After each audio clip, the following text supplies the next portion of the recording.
Ce qui me plaît aussi, c'est que mon film y est projeté de manière très égoïste. Voilà, c'est toujours agréable. Et donc je raconte tout simplement ce que je vois. Au contraire, à essayer de gratter un peu, de poser des questions parfois dérangeantes. Jean-Pierre Pozzi, je suis réalisateur du film La Disparition, qui est présenté en ce moment même d'ailleurs.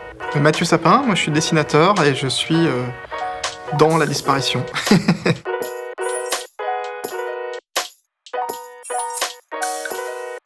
Alors, moi je connais pas trop. Moi je suis un visiteur de passage, mais je suis pas un grand habitué. Mais j'aime beaucoup. Alors moi je connais pas bien non plus, voilà. Mais par contre j'ai appris à connaître la région parce que j'ai fait pas mal de promotions, notamment pour mes 2 précédents films dans la région, et on a quand même tourné avec Mathieu une partie de notre précédent, parce qu'on a déjà fait un film ensemble avant celui-là, une partie du film précédent dans le coin de Coutances notamment. Qui s'appelle Macadam Popcorn. Voilà, un film qui s'appelle Macadam Popcorn.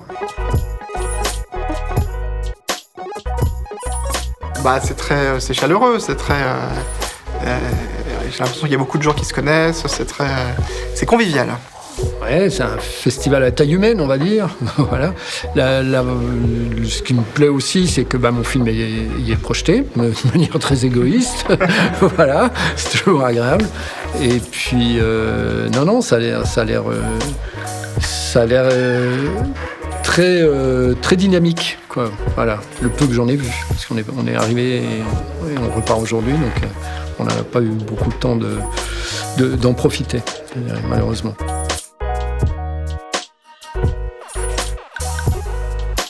Alors, La Disparition est un film documentaire pour le cinéma qui sort en salle le 9 février prochain et dont le sujet principal est, comme son titre l'indique, la disparition de la gauche en général et du Parti socialiste en particulier. Bon, résumé comme ça fait fuir les gens. Avec un point d'interrogation. Avec un point d'interrogation. Mais il faut quand même préciser que tout cela est vu à travers les yeux de Mathieu, qui est dessinateur de BD, donc vous avez quelques albums derrière, et qui, lui, pour le coup, suit la politique française depuis une dizaine d'années. Il a fait pas mal d'albums. Et donc, en fait, je me cache derrière Mathieu, qui, lui, fait une enquête dessinée sur ce sujet-là. Voilà, ouais, c'est une enquête. Et donc, dans le film, je pose des questions à différents acteurs, témoins de la gauche, du Parti socialiste, depuis l'élection de François Mitterrand jusqu'à aujourd'hui. Et on essaye à la fois de retracer le mouvement de ce parti et puis de projeter un peu ce qui va advenir dans les prochains mois, d'autant que ça résonne aussi avec l'actualité puisqu'on est en période d'élection.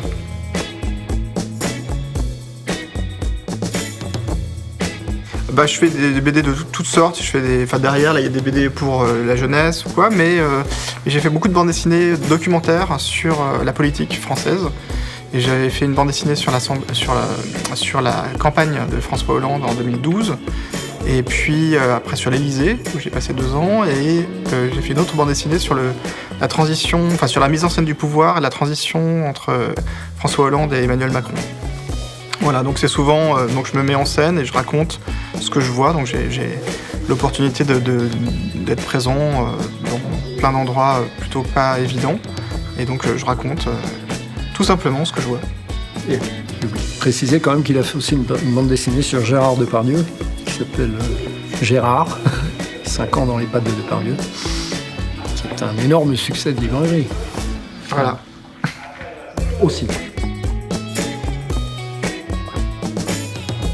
Moi j'ai une sensibilité de gauche, ça je m'en cache pas, mais à la fois aussi bien dans le film que dans les BD, j'essaye de décrire les choses telles que je les vois et sans arranger. C'est pas militant, j'ai pas une démarche militante, je suis plutôt au contraire à essayer de gratter un peu, de poser des questions parfois dérangeantes. Mais et je pense que le spectateur, le lecteur se fait sa propre opinion en voyant le film ou les BD, quoi. Ouais, tout pareil.